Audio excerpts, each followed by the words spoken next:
జాతీయ ఎన్నికల కమిషన్ ఆదేశాల మేరకు బుధవారం నంద్యాల అర్బన్ తహసీల్దార్ కార్యాలయంలో ప్రధాన రాజకీయ పార్టీల ప్రతినిధులతో తహసీల్దార్ శ్రీనివాసులు సమావేశం నిర్వహించడం జరిగింది. ఈ సమావేశంలో నంద్యాల నియోజకవర్గంలో పెరిగిన ఓటర్ల జాబితా మేరకు 48 పోలింగ్ బూత్ల ఏర్పాటుకు జిల్లా కలెక్టర్ ద్వారా జాతీయ ఎన్నికల కమిషన్కు ప్రతిపాదనలు పంపడం జరిగిందని తెలిపారు. అలాగే యువ ఓటర్లను నమోదు చేయాలని, అందుకు బిఎల్ఓలు కృషి చేయాలని పేర్కొన్నారు.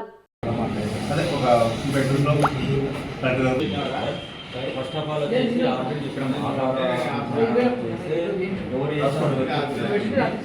తర్వాత కేంద్ర పథకాలు కానీ రాష్ట్ర పథకాలు రాకుండా 48 పోలింగ్ స్టేషన్లను గతంలో ఉన్న స్థానాలను మార్పు చేస్తూ జిల్లా కలెక్టర్ గారి ద్వారా ఎలక్షన్ కమిషన్ ఆఫ్ ఇండియాకు ప్రతిపాదనలు పంపించడం జరిగింది. సదరు నగర కాపీని కూడా మనము ప్రజాప్రతినిధులకు వాళ్ళ ద్వారా వచ్చిన రిప్రజెంటేటివ్లకు అందజేయడం జరిగింది.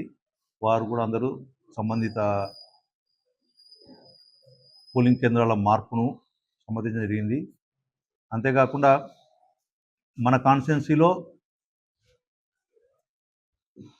యువ ఓటర్ల నమోదు కార్యక్రమం చాలా తక్కువగా ఉన్నందువలన యువ ఓటర్లను కూడా వాళ్ళు అందరినీ కూడా ఓటర్లుగా నమోదు చేయటం కూడా ప్రజాప్రతినిధులుగా సహకరించాలని కూడా